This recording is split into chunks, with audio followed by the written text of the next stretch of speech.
Hi again. This is the fourth part of a test of courage. Be warned, this does talk about semi-serious injuries.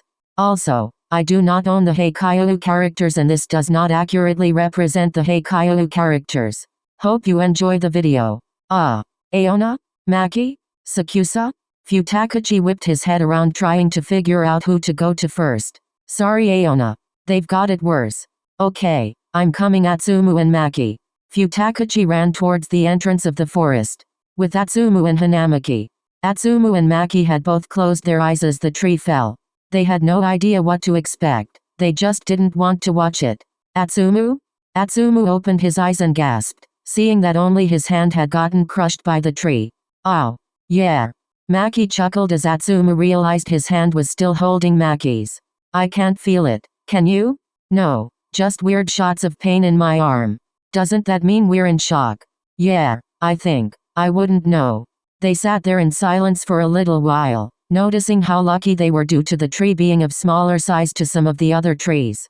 I think the reason we got stuck is because we held hands, otherwise we could have pulled back. Oh, it's your fault. What? If I hadn't grabbed your hand, my hand wouldn't have been stuck.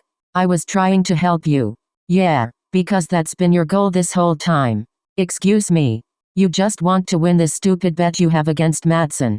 If I knew this would happen I would have left. Don't lie. You're taking this too seriously. And drug me along with you. You weren't taking this serious enough.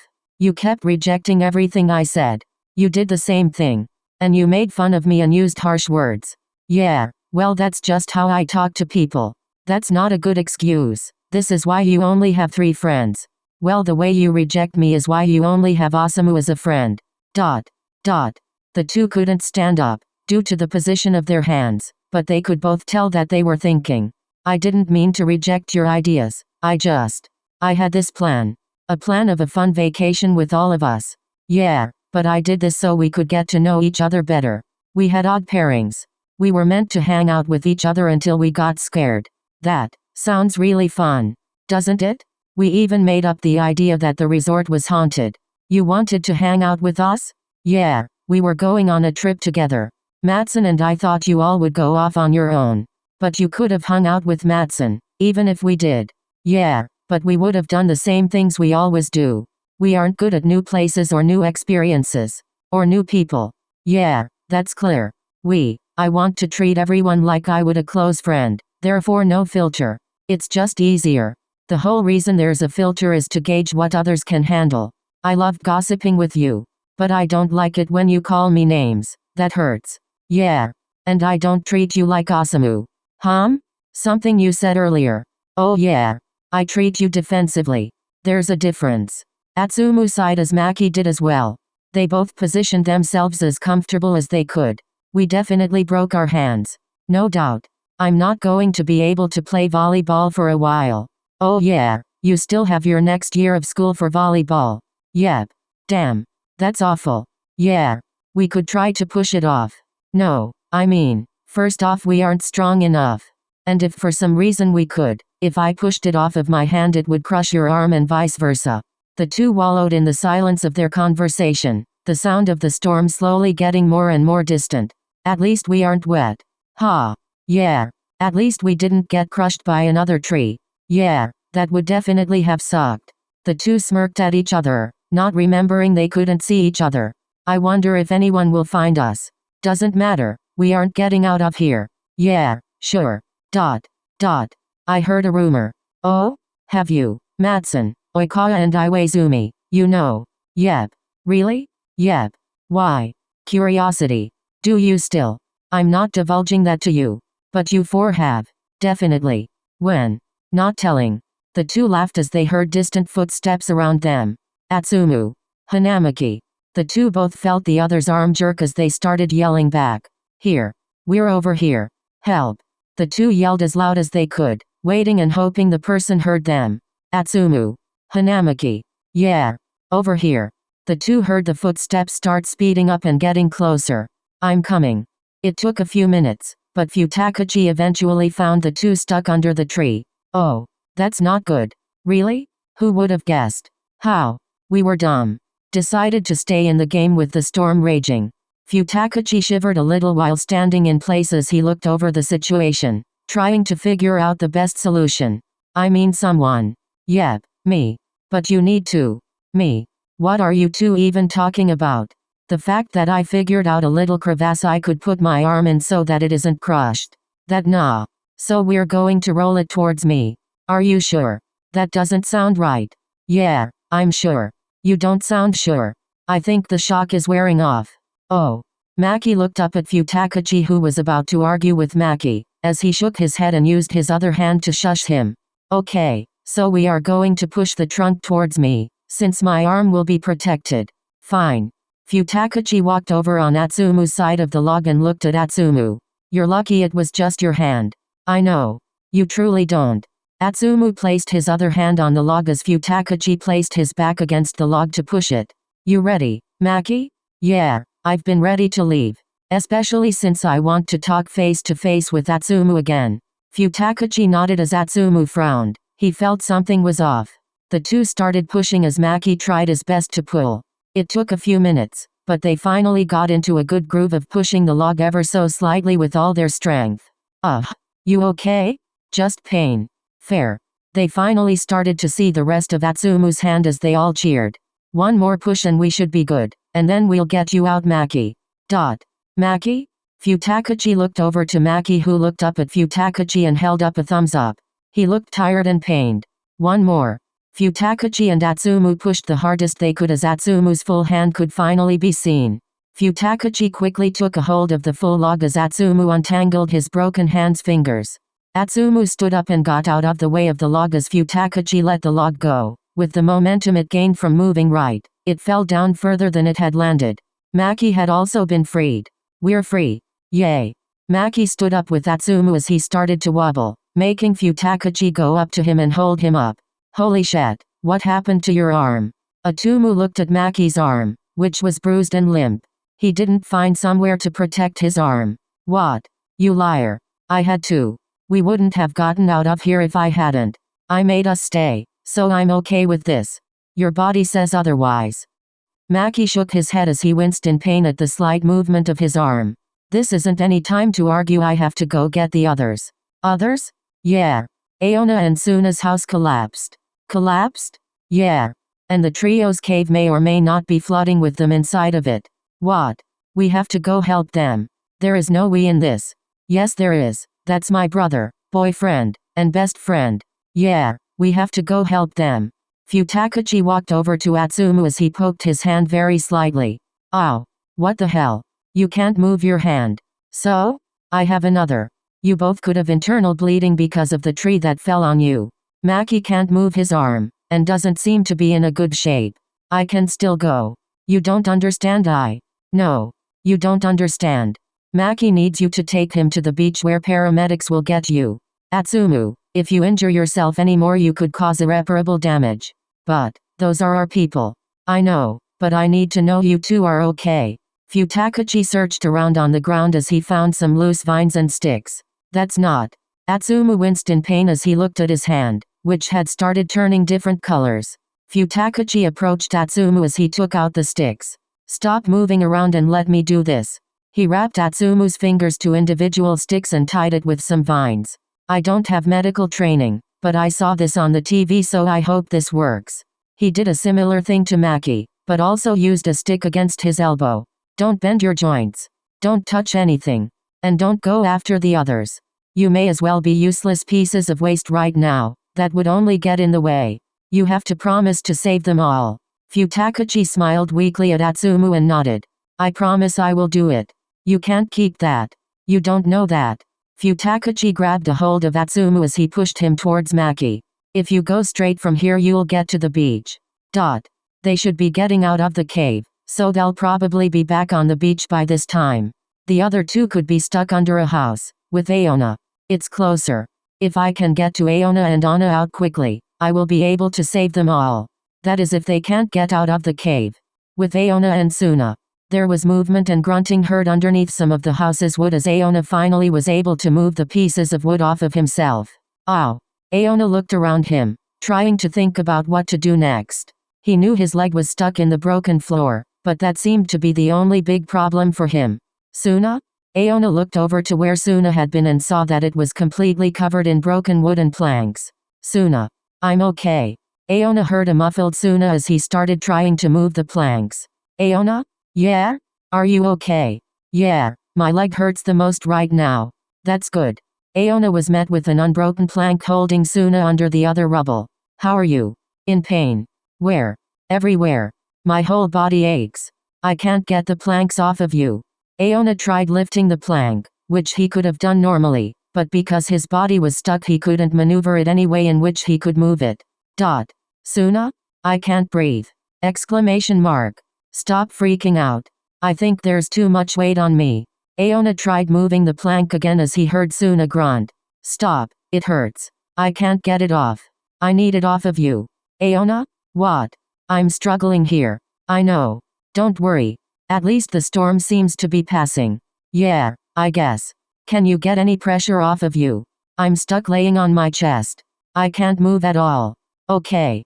Aona looked around him for something he could use as an aid to lift up the plank, but nothing was in reach. Can you keep talking? Yeah, I can do that. Can you? Don't doubt me. Tell me something I don't know about you. Let's see. Aona sighed as he tried getting his foot up from the floor as he felt immense pain trying to move it. You know I never liked talking. Why? You always have to use the correct words. Put your thoughts into coherent sentences. Make sure your point is conveyed. There's so much to it. Yeah. I never minded being silent. It led people to think I was scary, but at least I didn't say the wrong thing. Speaking is fun. It can be, but those who truly know me can converse with me in different ways. Like earlier. How all I had to do was say a word and you continued on my thought. No extra work for me and my lack of conversational skills. You seem to be doing good. That's because I'm nervous. Suna, if I can't get you out of there, I'm aware. Aona heard labored breathing as Suna said this. I need to get you out of there. You shouldn't worry about getting the right words. Why not? Aona started reaching for a broken piece of wood he was going to try and use to lift the plank on Suna. Conversations happen between two people. It is our job to interpret what you said. Aona heard Suna try to take in a deep breath as he almost grabbed the piece of wood. You're great at listening and understanding. I guess. Now it's our turn. Talking requires both people. Okay. Aona's fingertips reached the piece of wood as he tried to figure out why Suna was still talking when he couldn't breathe. I guess that's true. That's the spirit. Suna groaned at his laugh as Aona noticed there wasn't any more noise coming from Suna. Suna? Suna. Present. Just a little lightheaded. Aona breathed in a sigh of relief as he noticed a strange sound in the distance. Atsumu. Hanamaki. Futakuchi? Aona turned towards the forest where he heard the noise coming from. Atsumu and Maki didn't make it back to the meeting spot. Knew it. Those two are too dumb. Suna was breathing in between every 3 words. I've almost got something that can lift the plank for you. Don't worry about it. I'm still alive, and I'm talking to you, mister. Doesn't talk. Aona frowned as he decided to start moving his foot from the floor. It brought him incredible pain, but he was going to make sure Suna would survive. Ow. What are you doing up there? Making you live. Aona felt the wood around his leg scraping him as he finally felt his fingers grab the piece of wood. That's good. Okay. I'm going to put this wood underneath the plank and put my body weight on it. That should move the plank off of you. Okay. Aona moved the piece of wood underneath the plank as he held on to the other end. Are you ready? As ever. Aona put his full weight against the wood, moving the plank a few inches before the wood snapped underneath the stress. Exclamation mark. Aona looked at the wood in disbelief as Suna sighed. Did it help at all? I got a breath of fresh, wet air. I'm sorry, but that's the only thing I could use. It's fine. I might, but I'll be okay. You're too okay with this, Suna. I can't seem the energy to freak out. Otherwise I'd be crying and screaming. Aona. You up there? Aona felt himself tear up as he finally realized the situation. He was stuck in the floor with a storm hitting him as Suna was suffering right by him. This might be it. We were supposed to become friends. You're my friend. Aona started to cry as he closed his eyes, not ready to face reality. Suna. Aona turned to the distance as he saw someone running incredibly fast towards him. Aona. Suna. Futakuchi? Aona stopped crying as Aona started waving his hands. Futakuchi. Aona. Futakuchi made it to them in record time as he started assessing the situation. Suna? Underneath that plank. Aona pointed to the one piece of wood that was still intact. Okay. Suna? Yeah? Good, you're alive. Barely. Better than nothing. Let's see. Futakuchi reached down towards one end of the plank as he decided on the best course of action. Suna, you're going to feel some discomfort. What are you doing? Putting the pressure somewhere else. Futakuchi used all of his strength to lift the plank, which was adding pressure to Suna's legs. Breathing. How I missed you. What now? I have no idea. Futakuchi grunted as he kept the plank up as he looked around once more, trying to observe the scene. Aona. Yes?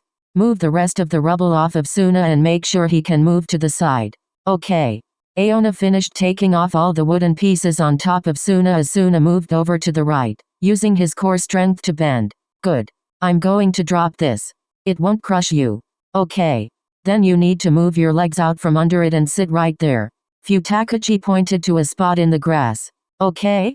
Futakuchi dropped the plank, which relieved all the stress from Suna's legs, giving him ample room to move out from under it. That was scary. Suna was still breathing laboriously, but he seemed mostly fine other than some bruises and scrapes. Stay seated. Don't do anything while I talk to you. Okay. Futakuchi started clearing the wood out of Aona's way, making it so he could see where Aona was stuck. Atsumu's hand is broken. Is he okay? Futakuchi's hands were shaking as he tried moving more of the wood. You're dropping a lot of those pieces. They're heavy. Futakuchi breathed in deeply as he continued. Atsumu is okay. Maki's arm is broken. How did that happen? A tree fell on them. What? Excuse me. Their hands got stuck underneath it. Horrifying. Truly. You two got crushed by a house. Futakuchi finally found the floor in which Aona fell through as he started hitting it with another piece of wood. Question mark. I'm breaking you a bigger hole. Dot. It'll break. Question mark. Yeah, what about Muse Group? Dot. Futakuchi? I think they got out of the cave. You think? I'm not sure. I got Atsumu first. What? Sakusa, Osamu, and Matsun could still be in that cave. Yes. Futakuchi finally broke through the floor as Aona finally had enough room to remove his leg. It was very scratched up, and seemed to be bruising around the ankle and knee joining. Looks like a bad sprain. Yeah. Broken? Wouldn't you know that? Dot. Well, it's good you don't feel it being broken. Question mark. You guys were closer, and technically the ones in the cave should be the safest. It connects to the ocean. Oh shit. We have to go get them. Suna got up quickly as he felt immediately dizzy and fell back on his butt. No. Futakuchi shook his head as he turned towards the cave. You two stay here. Suna, your lungs could be damaged, so don't stress them more. Aona. Can't walk. If you really must do something, help him get back to the meeting spot. But, Mew is fine. He'll probably meet you there. If not, I'll save him. Hope you enjoyed the video. The next video will either be a lyric prank or the next part of their toddlers. Exciting news. I have a TikTok. I do fun little videos drawing the Haikyuu ships, so if you'd like to see those, the link is in the description below. I have a Discord server. You can join with the link in the description below. Also, I have an Instagram if you'd like to follow, there is a link in the description below. I usually just post random pictures I draw or pictures from my videos. If you'd like to support me, and maybe buy me a coffee to keep me awake for my late night editing sessions, there is a link in the description below. Thank you so much for watching and thank you for your support.